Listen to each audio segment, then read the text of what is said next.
Yo, what's going on, everybody? Welcome to the show. This is a special one. This is the first time that myself and Nico and a special guest, but myself and Nico for the first time, this is going live to spaces as well. So, welcome to all those that are chilling out in spaces.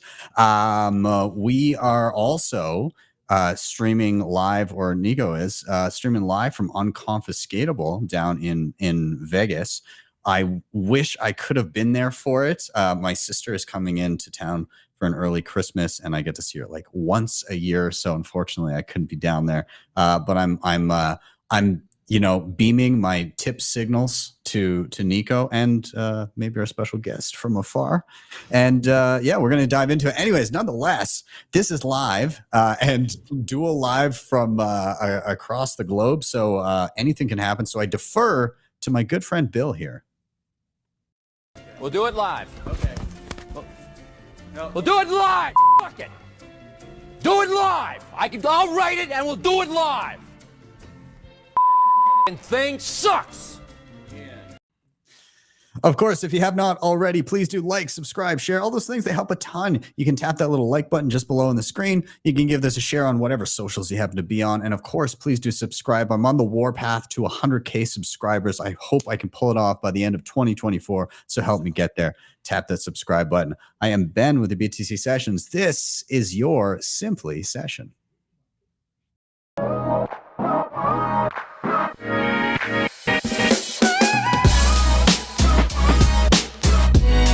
Hodl the Bitcoin.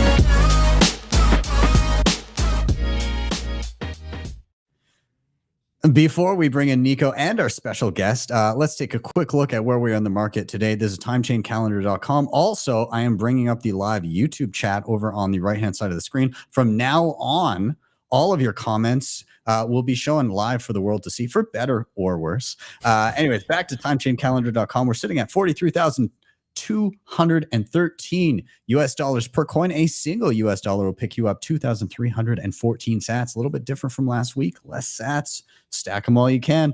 In terms of fees, next block 67 sats per byte. That's come down a lot. I saw 300 and something earlier today. Holy crap. Figure out your fee situation. Figure out layer 2. I'll talk about a video I did later. Nonetheless, yes, 68 sats per byte next block, anytime 20 sats per byte. Mempool purging anything south of, we'll call it 9 or 10 sats per byte. And in terms of Bitcoin mined, 19.56 million of them, which equates to 93.16% of the total supply. Shout out to sponsors of the show, hodlhodl.com. If you're stacking sats, easy way to do so, especially if you've got certain priorities in mind, like peer-to-peer trading, instant self-custody, and no KYC. You can sign up with nothing more than an email address. Once you're in there, choose a currency, payment method, and an amount, and you can start browsing offers immediately. Links are down below for them. Of course, once you stack some sats, you're going to want to secure it with some of the best hardware on the market. Shout out to CoinKite. I love my cold card Mark IV. It's my go-to. I've got all their goodies like tap signers, sats cards, block clocks, and I pre-ordered the hell out of the cold card queue. I have 7 on the way. I shit you not. Nonetheless, feel free to check them out. Coinkite.com. You can use code BTC Sessions for 5% off everything in the store. Backups are important too. Shout out to Seedor, one of my favorite steel backups on the market. Disk and capsule design. They've got a full setup that allows you to set up 1 or 2 seeds, and you can check them out. Links are down below for the shipping country of your preference. Last couple shout outs here. Nunchuck for your assisted multi-sig needs. You can set up a full multi-sig vault on your mobile device with tap signers, cold cards, a ton of other hardware options. They will hold 1 key. You hold 3. They have baked-in inheritance planning, so your sats get to your next of kin. And the whole thing is no KYC, so you don't have to give up your personal information to set it up and have it work for you. And then finally, shout out to Start9, your sovereign computing solution with plug-and-play devices to run your whole Bitcoin stack and your sovereign computing needs. So this includes things like hosting Bitcoin Core, your Lightning node, mempool.space, join market, files, passwords, photos, Nostr relays and clients, and even some AI stuff as well. So check them out. They've got everything from very basic light devices to what I'm using, which is the Start9 Server Pure. So be sure to check them out. And enough of my ranting and raving here. Let's bring in our guests. We'll call it Buddy. It is good to see you from afar. Are you hearing me? And I'm coming through nice and clear. Yo, dude, happy to be on the show, bro. And yeah, we do have a very special guest. Let's see if happening here. I feel a pull. It's Oh coming. My goodness. Let's go. Oh god. Let's go. Oh god. Are we like, what are you? What are they doing? are we tri-tipped right now? Is this? We all coming together? It's the trifecta, man. This is the 2-month birthday of the tri-tip. I thought I'd get my bullish bits here in the frame. It's good to be here, fellas. I'm glad to have you, man. This is we're making history here. One of these days, my anticipation is that there will be so many of us we won't be able to fit us all on a single stream. The tips are 51%ing a Bitcoin. Ben, you're part of two attacks. You're part of the Bens and the tips, bro.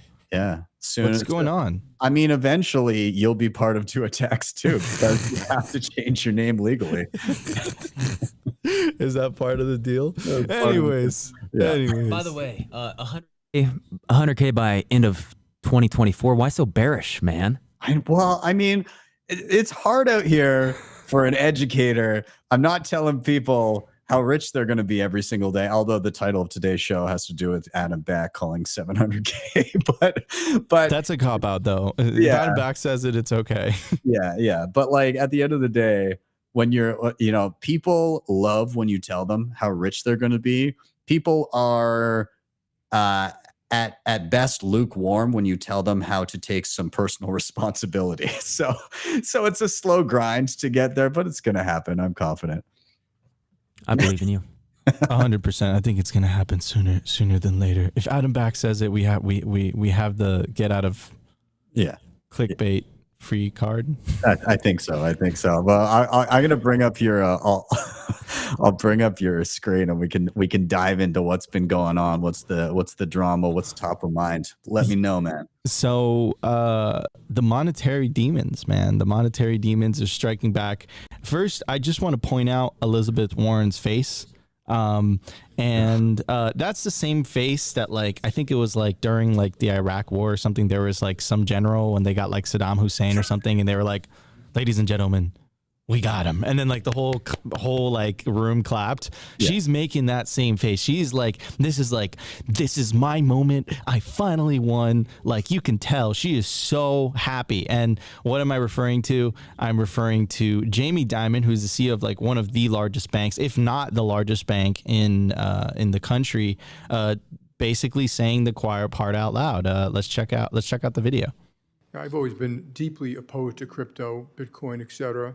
You pointed out the only true use case for it is criminals, drug traffickers, anti-money laundering, tax avoidance, and that is a use case because it is somewhat anonymous, not fully, and because you can move money instantaneously, and because it doesn't go through, as you mentioned, all these systems have built up over many years, know your customer, sanctions, OFAC, they can get bypass all of that. If I was the government, I'd close it down. Okay. I've always been deeply opposed to crypto, Bitcoin, so I mean, etc. like, the only true use case for it is criminals, drug traffickers, anti-money laundering, tax avoidance, and that is a use case because it is somewhat anonymous, not fully, and because you can move money instantaneously, and because it doesn't go through, as you mentioned, all these systems have built up over many years, know your customer, sanctions, OFAC, they can get bypass all of that. If I was the government, I'd close it down. Okay. Yeah. So, I mean, like, what do you like? So Nico, when you bring in a clip that has both Elizabeth Warren and Jamie Dimon in a single scene, this is a recipe for me to get fully demonetized here because this fucking cocksucker is such a bag of shit. I can't, like, this dude ran money for cartels and every form of money laundering in the book. He bankrolled and was more than happy to provide the utmost in banking experience for Epstein. Like, if there is a bigger bag of shit on the planet than Jamie Dimon, I've failed to see him. But I mean, Yeah, like and for her to bring in him with the hundreds of billions in fines or whatever the number is that he has paid as basically his fee to run money for some of the worst people on the planet. Um, and she brings him as like a testimonial as to why Bitcoin is bad because it lets bad people do bad things. I like you couldn't. My jaw has dropped. Dude, you couldn't put this together. Like, you couldn't put a better story. Like, if you were to write like a script about this, like, you couldn't put together a better like script. Like, reality is just stranger than fiction. She's so smug. She's so happy. She's taking the victory lap. We're essentially getting like lectured by, Lawrence Lepard pointed it out perfectly. It's exactly what you said, Ben. How much has JP Morgan paid in fines over the past few years? A quick Google search suggests 35 to $39 billion over the past 5 years. Pot, meat, kettle. Like, it's complete. Ben, actually, we coined this term on Simply Sessions not too long ago, the iron law of central banker and politician projection. They project onto us what it is they're guilty of themselves. Mm-hmm. Yeah, I mean, luckily we're sophisticated and we can self-custody and avoid this whole mess. So I'm gonna pass it on to the third tip. What's your take on all this, Nathan? Oh, it's just so slimy. I mean, I don't have much to add other than I just shake my tip. No. It's just unbelievable and hilarious, and her face is great. And they see the train leaving the station. They're grasping at straws, doing everything they can, but it's just pretty unbelievable. Mm-hmm. Yeah, I completely agree, man. And here is Pierre Richard doing what Pierre Richard does best. JP Morgan Chase says it's running out of branches to close. 19 Republican states accused JP Morgan of closing bank accounts and discriminating against customers due to their religious or political beliefs. Banks are closing customer accounts with little explanation. So, like, not to mention like all like the, all the political attacks, all the fact that they're, like, and in Chase, like all these banks, like, they charge you a fee if you have below a certain threshold. Like, Bitcoin doesn't punish you like that.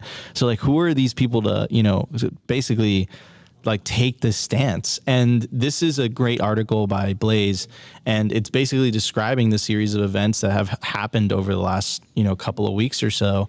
The name of the article for the audio listeners is How Politicians Are Using Fake News to Crack Down on Digital Currency. I'm glad someone actually like wrote about it, and it goes on to say something that we actually on Simply Sessions, Ben, we covered this before any of this news broke. And essentially the top of the article says Elizabeth Warren and her other critics seized on the October 7th Hamas attacks to crack down on Bitcoin, but the terrorists used cash, not crypto. In war, the Greek poet, I do not know how to pronounce that, Aeschylus, said the first casualty is truth. In the war between Israel and Hamas, there has been plenty of opportunities for lies to achieve political ends. In the United States, we're seeing the demonetization of and crackdown on cryptocurrencies and stablecoins like Bitcoin and Tether. U.S. Senator Warren stirred crypto skeptic politicians in Washington into a frenzy last month, alleging that Hamas funded its heinous attack on Israeli civilians with cryptocurrencies such as Bitcoin. This followed an initial report in the Wall Street Journal, which detailed a significant crypto funding raising operation by Hamas across various platforms.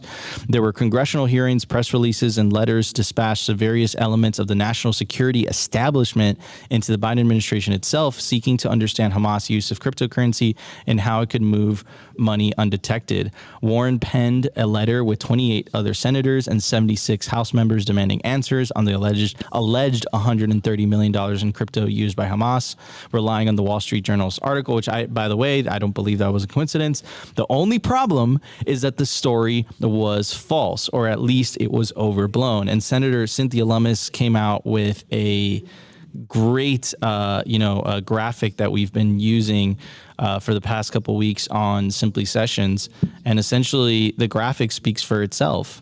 If you have the total pie of global illicit finance, less than 1% is used for, terrorist funding and AML and all that stuff. And you connect that with what Jamie Dimon, like, if you're listening to that Jamie Dimon press conference, you're like making the assumption that, wow, like 99% of this terrorist funding must be coming from cryptocurrencies. But in reality, it's coming from the traditional financial system. It's coming from people like Jamie Dimon and the banks and all that stuff. I don't know, Ben, what are your thoughts? Yeah, like it's also dishonest. And you remember, like, at this point, when Warren trots out Dimon and they're having this line of questioning, she knows full well that the initial impetus for her fear mongering has already been proven wrong by the very on-chain analytics companies that she quoted for having provided the information. Even them, they're like, no, that's not a good way to interpret what we've said at all. And like, when Bitcoiners are going to bat and saying that the chain analytics companies are the good guys in the room, you know that somebody is being malicious as hell. 100%. Mr. Fast. Yes. That is Mr. Fast's comments. Yes. No. That was fast. Hold on. I want to talk to speak on this again. 2.9 trillion illicit finance. Is that what time period is that? It doesn't specify. I think that's just like the lot. Like, I guess they put together, they did a study on how much illicit finance is happening globally, I guess on a yearly basis. And out of the 2.9 trillion, only 20 billion, according to the study, is by crypto assets. I got it. Insane. That comment, yes, was very fast and was very fitting. Anyways, okay, all right. So let's move on to the other news, Ben, because there is definitely some other things happening throughout the world that were very, very interesting. Here is Vivek Ramaswamy. Vivek Ramaswamy is one of the 3 politicians in the United States that have actively supported, Bitcoin. Not to mention, of course, Ron DeSantis, and not to mention, of course, RFK Jr. Now, the reason that this is such a big deal is because, again, we talk a lot about the concept of the Overton window, for anyone who doesn't know what that is, but it's essentially the window of acceptable discussion for the mainstream normie. And when you have politicians talking about alternatives, and what RFK Jr. is saying and what Ron DeSantis is saying is extremely powerful, because both of them are saying basically CBDCs are bad, they're a scam, governments are going to use this against you. I'm going to protect Bitcoin. I'm going to protect your right to Bitcoin. And it's got to the point where in the GOP Republican debate last night between Chris Christie, Nikki Haley, Ron DeSantis, and Vivek Ramaswamy was actually asked about crypto or Bitcoin during the stream. And there's a lot to unpack. So let's check it out. And you'll pay it, like, if you guys are paying attention, guess what they brought up? They brought up the terrorism narrative. They brought up the Hamas narrative. Even though we just debunked it, we looked at the actual numbers. They're overblowing it, but they brought that up. And take a look at how the reporter framed the question. Mr. Ramaswamy, you've praised cryptocurrency like Bitcoin as an opt-out from our, quote, broken financial architecture, and you oppose efforts to regulate it. The head of the largest international crypto exchange just pleaded guilty to allowing his platform to launder money for terrorists, including Hamas. You say your cryptocurrency plan will, quote, ensure economic freedom for Americans, end quote. Won't it also ensure economic freedom for fraudsters, criminals, and terrorists? Look, fraudsters, criminals, and terrorists have been defrauding people for a long time. Our regulations need to catch up with the current moment. The fact that SBF was able to do what he did at FTX shows that whatever they have as the current framework isn't working. And I think it is nothing short of embarrassing that Gary Gensler, the current leader of the SEC, in front of Congress, could not even say whether Ethereum counted as a regulated security or not. And so I think that this is just another example of the administrative state gone too far. Here's the dirty little secret in American politics today. The people who we elect to run the government are not the ones who are even actually running the government. It is the bureaucrats in those 3-letter agencies. Yeah, damn. Dude, I mean, like, okay, so I would have done it a little bit differently, but I get like he's on the spot. He should have just addressed it right from the very beginning that like the vast majority of, that so-called illicit finance is done through the traditional financial system. And I think that was on purpose by the journalists, again, to kind of catch him on the back foot, to kind of demonize it. But this is crazy. Like, not only do you have Javier Milei winning in Argentina, like saying things like, let's end the central bank. It looks like he's walking that back. But the Overton window is shifting, right? And I think that's what's important, especially for our cause. What's your take, Ben? I mean, I think the most telling thing was the framing at near the end of the question itself was, she basically said, "Oh, hey, the use of this will give freedom to everybody." And then she's like, "Yeah, but won't that also mean freedom for bad people?" Well, yeah, kind of. Like rather than villainizing the medium, villainize the person that does the thing that hurts others. Like, again, you don't villainize the car when a drunk gets behind the wheel, right? Like, and so I think the framing there was just very telling of the way that they're trying to attack this thing, because they don't want people to have their own monetary freedom. They don't want people to step out from these malicious systems that bleed people dry and make them reliant on the state.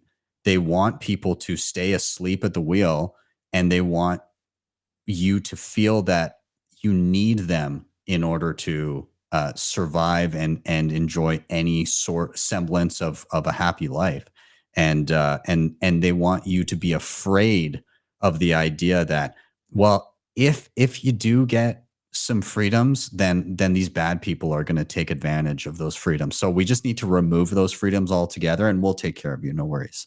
100%. They want you to make you feel that you're dependent on them, but it's actually the private sector. It's actually the citizens that make their employment even possible. Like that's how government is supposed to be. Like, it's supposed to be done. But as long as there's this money printer, like, politicians don't need to do good by the constituents. They don't need to do good by the people that they're just supposedly representing, because they have a money printer, right? Anyways, Mr. Fast, what's your take? Yeah, I'll take a little bit of a different angle. It makes me laugh every time he says, "I'm going to tell you a dirty little secret." He says it quite frequently. He's not a career politician, so he's coming from outside the system, which I find is interesting. But I like that he called out the administrative overreach and all the three-letter organizations, because people are waking up to the fact that we didn't elect these people, these bureaucrats. And there's a comment, it's unelected people who are making these decisions and these policies. And as you mentioned, Argentina and El Salvador, the dominoes. I mean, we wish that it would be a tidal wave of change. I know I sure do, but it takes a lot of time. And like I said, it's happening, and it's cool to experience it in real life. I would touch tips to that. Amen. Cheers. Okay. All right. Clink. Oh man. Okay. So the really big news, Ben, for today is really the Adam Back absolutely just going bananas. And essentially, he dropped this. Adam Back was feeling bullish, to say the least. And he dropped this on December 3rd. The price of Bitcoin was ripping. It went from like 35K to 40. Me and you tweeted the same thing, by the way. We're just like, could this calm down a little bit? Like, please stop. Slow down. Sats per dollar is making me sad. It was going too fast. It was simply too fast. It makes me sad. Slow down a little bit. Oh, Mr. Fast said slow down. Slow down. What is happening? Okay, so this is what Adam Back did, and clearly he is very excited. Digital gold Bitcoin will surely flip physical gold sooner or later, and probably this halving. So within a year or two, currently it would take 700K Bitcoin, but it may be partially a substitute. Some people start selling gold to buy Bitcoin, crossing the market cap before that. So that's incredibly bullish. And you would say, okay, maybe, maybe that is just like pure hopium. Adam Back is, clearly like he's incentivized to say that sort of thing. But you can make a case for it. And the case is this. First of all, this is the first time this has happened in Bitcoin's history. 70% of Bitcoin has been inactive. Mind you, there's a halving that's coming up. Also, you have institutional interest from the likes of BlackRock, from the likes of Fidelity, from the likes of Franklin Templeton. So you have this massive institutional interest. You have 70% of the supply being inactive. You're about to have the current Bitcoin mined get cut in half. Get cut in half in April. So it looks like you're seeing this perfect storm. And I think a lot of people were, and myself included, I was definitely on this boat, were demoralized by the last cycle. Last cycle, two things happened. It was, obviously SBF selling rehypothecated Bitcoin, paper Bitcoin, so to speak. And of course, the CCP band, which we've talked a lot about on Simply Sessions, which is just the Bitcoin hash rate completely dropped off a cliff as soon as they banned Bitcoin mining. Like there's a direct correlation between the USD price and the hash rate, right? And that essentially was miners in China selling their mining equipment to relocate to another jurisdiction. And look, that happened coincidentally in the run up of the last bull market. I think this played a major part. I don't see a lot of people talking about it, but I think we have a perfect storm in the works. And I think when the person who has been cited in the Satoshi white paper is calling for 700K Bitcoin, that isn't just some random person off the street. And I think that if you kind of dig deep a little bit, with the supply, with the halving, with the institutional interest, I know we don't speculate on Simply Sessions, but, we might have an epic, fast bull run. There's a few things that stand out to me from the last kind of run. And, the China mining ban was one of them, but I mean, one of the big ones was also FTX, like both in kind of two respects. Number one is there was billions in demand there that was, it was artificially met. And so like there were people like billions of dollars worth of fiat that wanted Bitcoin and thought they got Bitcoin, but effectively FTX was taking that money and not buying a single thing other than some Bahamas real estate. And so like what would have happened if all of that money was actually allocated in a way to purchase real Bitcoin? Well, it probably would have had some upward pressure on the price.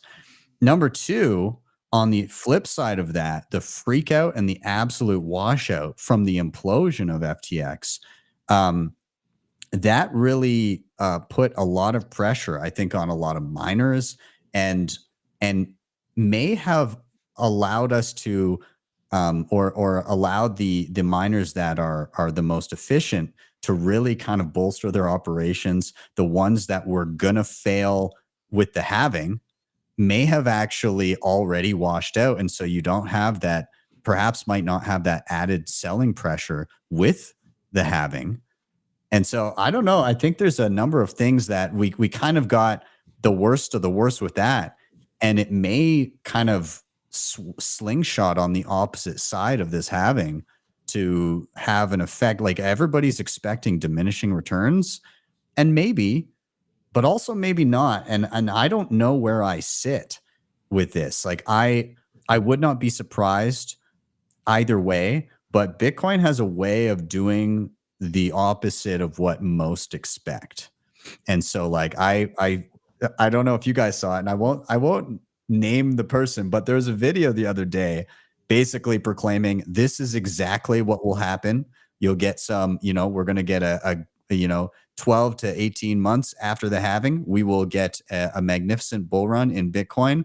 and then it will top out, and then it will drop exactly 80% as it has always done, and that will be the thing. And I watched that video and the certainty with which it was said, and I was like, holy shit, it's the super cycle, guys.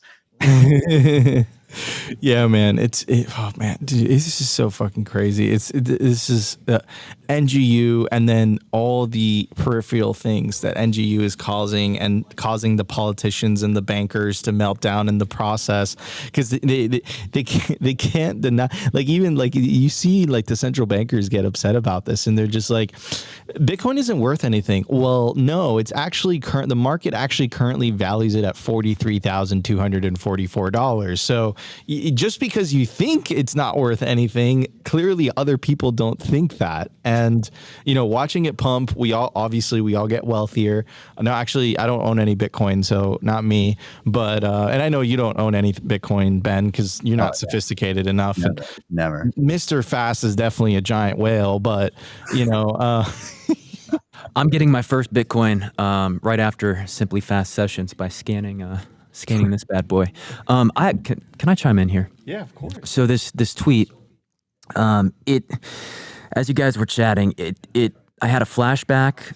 I want to say it was maybe 3 years ago. I remember listening or watching. It was one of Sessions' mega bullish panels. I want to say there was Sailor, Hodl, Odell was on there, and I was listening, and I think they were, just lobbing out prognostications. And I remember I was on a walk, and I remember punching the air like, yeah, let's go. Somebody said 700K, and I was like, I mean, that's...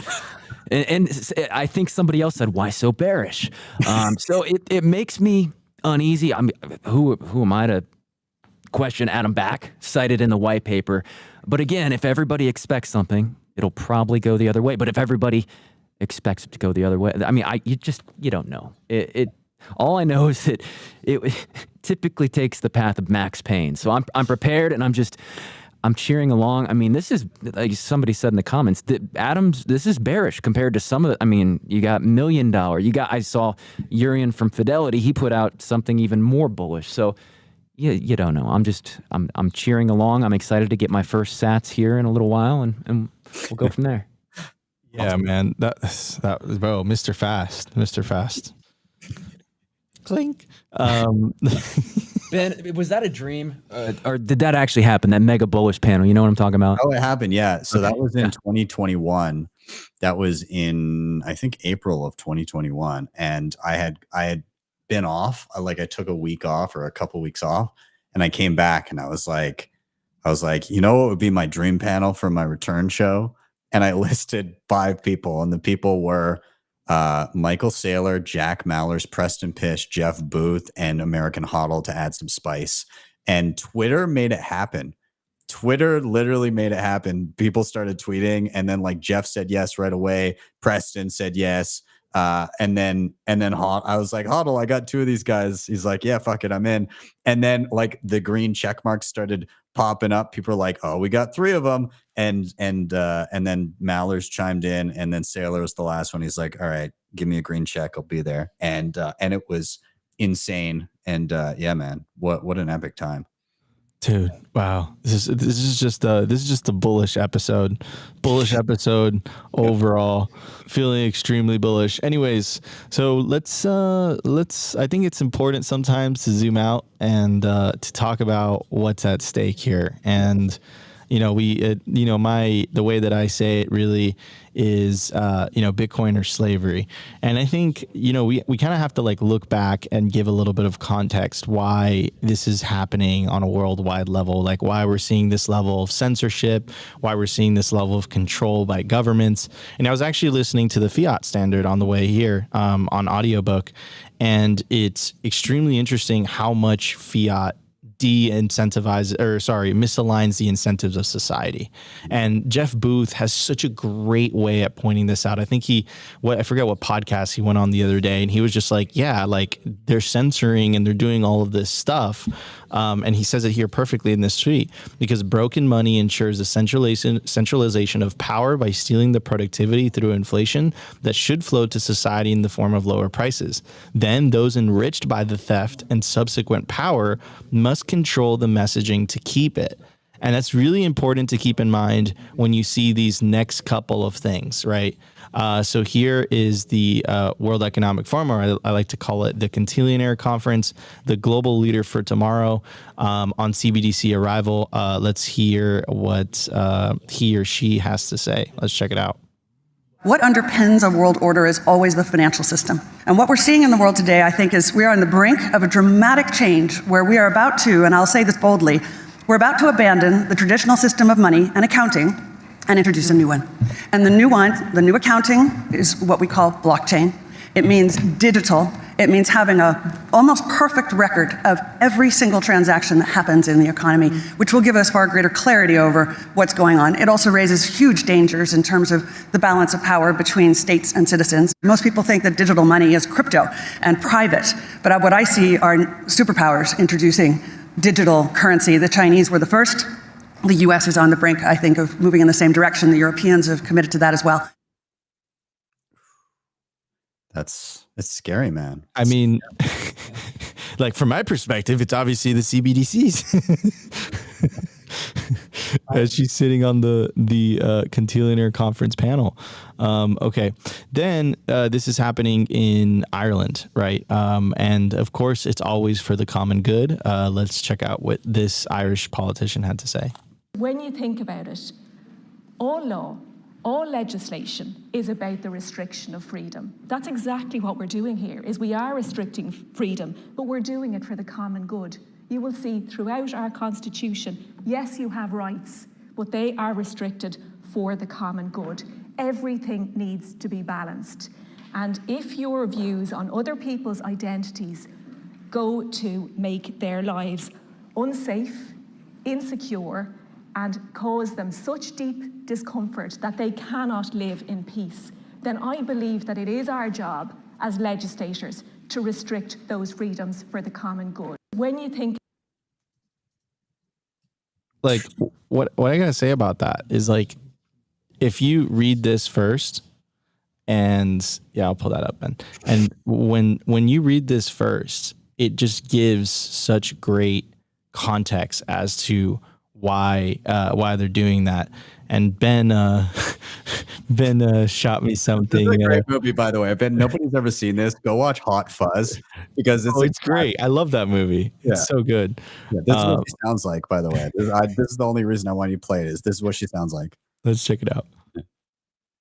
Oh, come, Sergeant. You should be ashamed.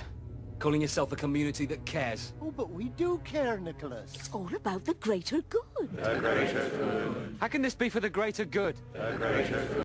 How can this be for the greater good? The greater good. Shut it! What a great movie, though. It's just, they're all like killing people in the community. Like, everybody's dying. They kill anybody that disagrees. It's for the greater good. It's for the greater good. It's for the greater good, right? But, you know, Bitcoin fixes this. I think this Jeff Booth, a message just really hits the nail on the head. And this is why we're here. This is why we're fighting. This is why we're trying to educate people. This is why Ben is using ever so sophisticated means of allowing people to take back their wealth. So yeah. Anyways, what's your take, Ben? Yeah, man. It reminds me a lot of the Fourth Turning. That book is fantastic. And they talk a lot about as at the end of a turning, as kind of everything is imploding and people are having much less trust in their institutions. But there's also this push towards like collectivism as well, and I think we're seeing kind of like some people grasping at that collectivism and that quote unquote for the greater good kind of thing, but then we're seeing the others recognizing like, hey, we gotta get out of this. We've got to change gears, and I hope that on the other side of this, as we kind of start anew, that it's in a way that most respects individual sovereignty, and and that we're all a little bit more free because of it. And so, yeah, for the love of God, keep yourself away from the CBDCs, claim your self sovereignty, self custody, learn the tools, and more importantly, build a community of like minded individuals so that you can be the change that you want to see in the world. Beautiful, 100%. And I think that's what's happening. Mr. Fast, we are getting to the 40-minute mark. Any closing thoughts? Well said. Smash the like button for the greater good. No, that clip was awesome, but I was getting like shades of Hunger Games or like the Cantillionaire conference, like Emperor Palpatine introducing the new world order. You know, it's scary, and Bitcoin fixes this. Yeah. Bitcoin absolutely fixes this. All right, so should we try tip it all together? I gotta get down to the bottom of my screen. There we go. Oh, okay. All right. Boom. Oh, yeah, boom. there we go. Oh, that was great. That was very sophisticated. Anyways, Ben, thank you so much for having us. I'll see you next week, guys. This was your Simply Sessions. Cheers, gentlemen. Awesome. And everybody that is still here with us, stick around. I got to fill you in on the latest and greatest in tech updates here before we round out. Thanks to Nico and to Nathan for being here. I love tri-tipping it. So let's continue on here really quick. I'll bring up my my screen here, and let's just do a quick rundown of what's been going on here. So Block and Jack Dorsey announced they've got pre-orders going in 95 plus countries for the BitKey. So this is his answer to self-custody in a manageable way. It is natively multi-sig, which is interesting. I got to hold one. I haven't yet played with it, so I haven't seen it in advance here. But it has a mobile app, a hardware device, and a set of recovery tools in case the customer loses the phone, their hardware, or both. Yeah, so this is built by Block. Their quote here: "We invite you and others, who care about financial ownership and control, to purchase the BitKey so that we can together put the keys to Bitcoin ownership in the hands of people around the world." BitKey puts 2 keys in customers' hands and 1 in the mobile app, which enables customers to make Bitcoin transactions easily on their phone, track their balance, and manage security preferences. And the second customer key is held in the hardware device, secured, stored offline. A third key is on BitKey's server and is used for only 2 things: to help customers move Bitcoin with just their phone, for transactions so they choose to make on the go without their hardware device, and to help customers recover their wallet if they lose their phone or hardware, or even both. That's interesting, even both. I'm wondering how that's going to work. But nonetheless, I've ordered one, and I will get my hands on it and, of course, make a video on it. The curious thing, though, went to order it. The thing that I was a little bit sad about, go to order, pull up my Bitcoin wallet. No option to pay in Bitcoin. What the hell is that? Come on, guys. Come on. We need to do better than that. Anyways, I'll have it soon, and video coming. So, Unchained to pause Bitcoin-backed loans to individuals. Quote: "Due to external requirements, new loan originations to individual borrowers will be paused beginning January 1st, 2024. We will continue originating new loans for legal entities such as LLCs or corporations after January 1st for businesses or investment purposes. Despite having originated thousands of customer loans and to positive feedback we've received about the service, while to this day experiencing 0 loan losses, we have significant update regarding availability of products to consumers." This means that Unchained will not be able to refinance or roll over existing loans beginning January 1st unless a refinance application is submitted by an entity, not an individual. So it seems like some sort of regulatory pressure. That's super shitty. Again, like the fact that they've offered this mechanism in which somebody can utilize their existing Bitcoin to receive a dollar loan, and it sits in a way in which it's never rehypothecated, and they've had 0 losses because they hold a key, a third party holds a key, and you hold a key, and so nobody can unilaterally move it. Yeah, that's really crappy. And of course, the regulatory pressures around this, what ends up happening is the average person gets screwed out of a product that they may have found useful, and those products and services are reserved for only those that can run a regulated entity. So, way to go, US. Anyways, moving on. Bitcoin Keeper version 1.1.8, custom multi-sig, coin selection, and more. So their Keeper is a multi-sig wallet with privacy and inheritance features. It's on iOS and Android. So there's a new release. And again, as I said, it incorporates some additional updates, like, again, coin selection, custom multi-sigs with various devices, all that kind of stuff. So yeah, awesome. I haven't actually played with Keeper yet. It's been on my list of things to do. I have a long list of potential tutorials. I will touch on it soon, I'm sure. Mutiny Node. Looks like they're on the road to adding pay join support, which is a form of coin join that obfuscates who the sender, receiver, and the amount sent is. Dynamic fees and Nostr wallet auth. So that's awesome. Glad to see Mutiny continuing to pump out the updates.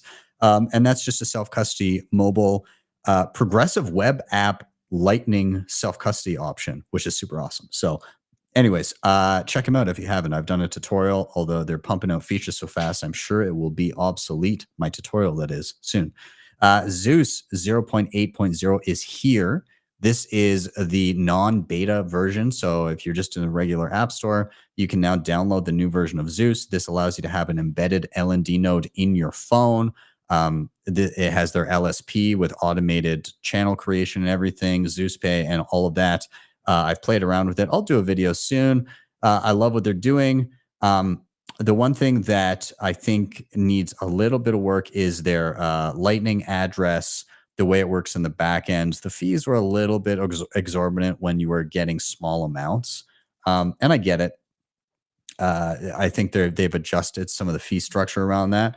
But also it was a little buggy in receiving them. So the way it works is they've got like something called Zap Locker, where you can receive payments to your Lightning address even when you're not online, and it kind of holds them in limbo in something called Zap Locker. And then when you log in, you just simply claim all of them. I found it to be a little finicky, and hopefully that will improve over time. But either way, they are making strides in how people use Lightning. So hats off to Zeus.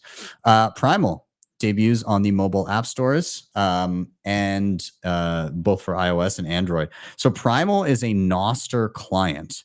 And the interesting thing about it is they've actually baked in a custodial Lightning wallet directly into the client, and from an Apple device, allow you to natively purchase sats on the go from the Apple Store, like as an in-app purchase, which is interesting.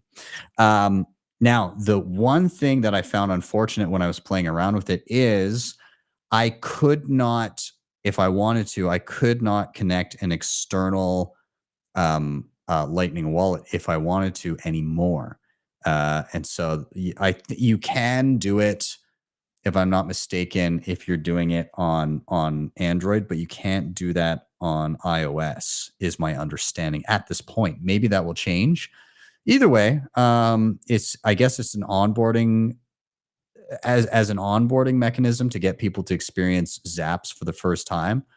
Could make a compelling case for that. But of course, we know at the end of the day, you want to withdraw it to self-custody. So yeah, maybe we can encourage that. Picked myself up one of the Bitcoin only Trezors. They were a limited run.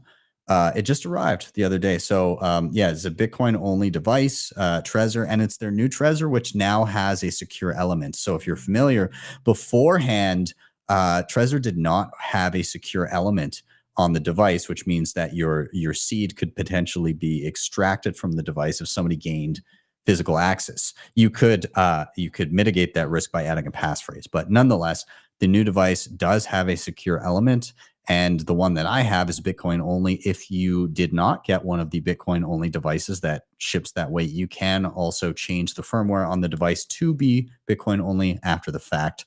Either way, I'll be doing a video on it soon. So be sure to check that out when it drops. A couple more things. Thanks to the Blue Collar Bitcoin guys for having me on. I was on their show that dropped earlier this week. I actually dropped on December 2nd on the weekend. It was an absolute blast. Those guys are awesome. Had a lot of fun. There was some awkward undergarment talk.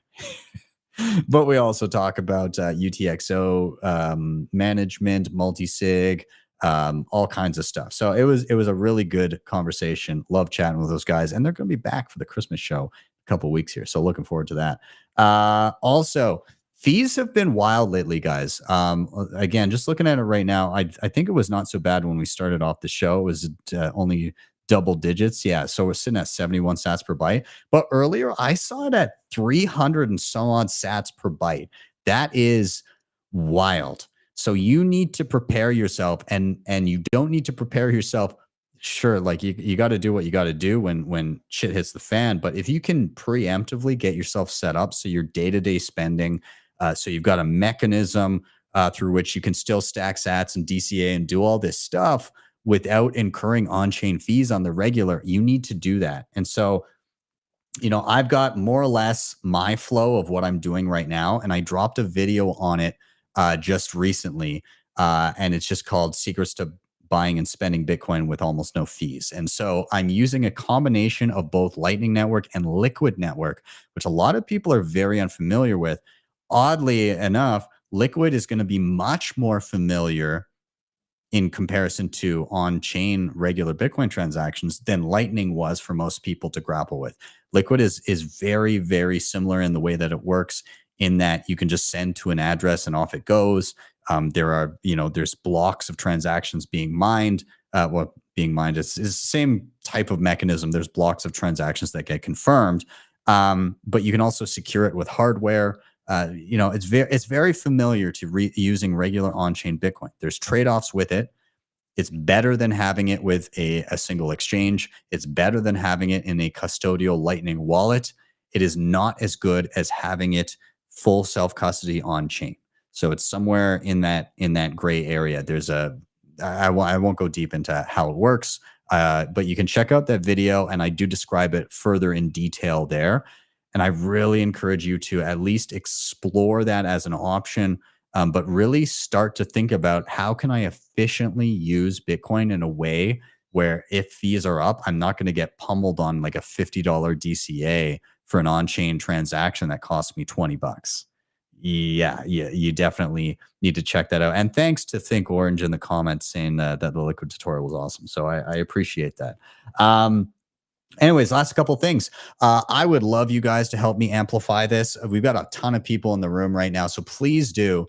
This is the Saturday.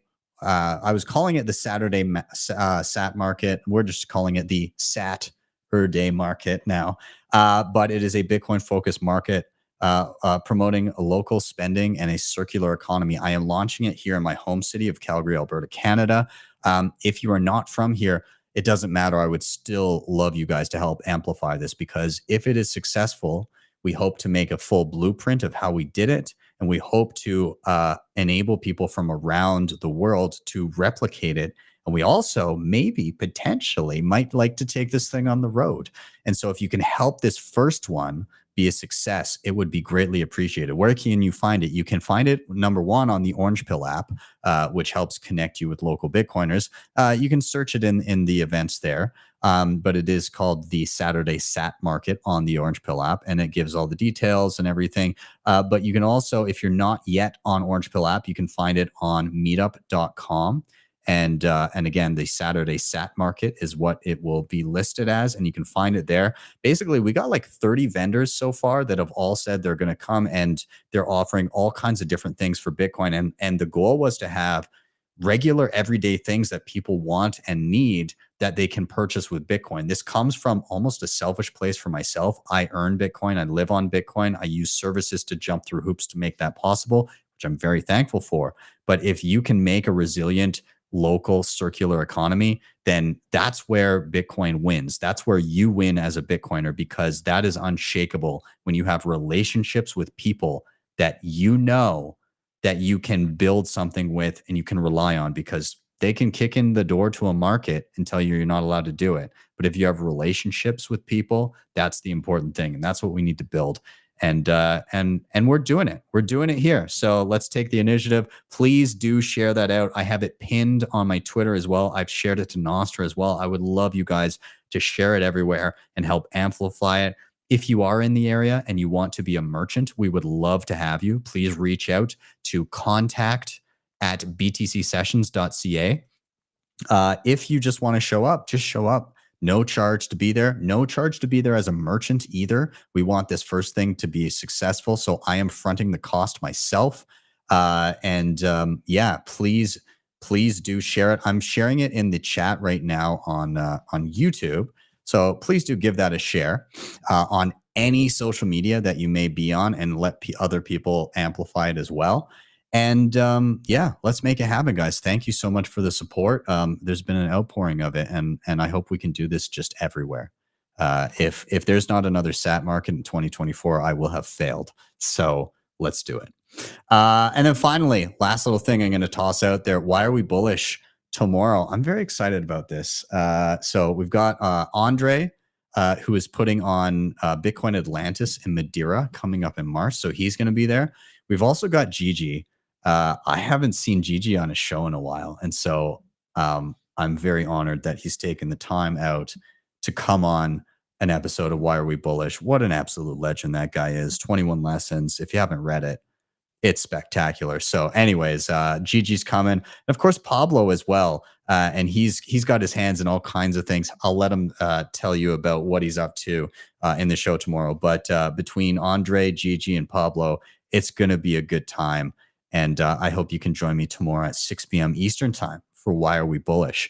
And with that, I'm going to start wrapping it up, guys. Thank you so much for joining me again. And thanks to Nathan for joining, and for Nico for, he's busy as hell down there, and he's still holding down the fort and doing it all from Unconfiscatable in Vegas. So shout out to Tone for putting that on, and everybody there. I hope you're having a great time.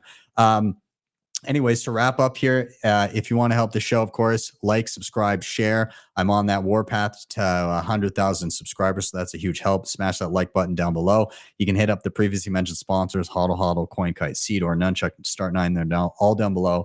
And finally, if you need a little bit of help, like if all the free tutorials online are not enough to get you through and you need some hand-holding, then of course, you can hit me up at my website and book me for one-on-ones there. There's a QR code on the screen right now. You can scan that and it will take you directly there. But if you're listening to this on the pod afterwards, it is just btcsessions.ca, and you'll find me there. Again, everybody in the chat, thank you guys so much for being here and for smashing that like button. I really do appreciate you guys. I appreciate the conversation. And with that, I am out. Have yourselves a wonderful day or evening, and I'll see you guys next time for your Simply session.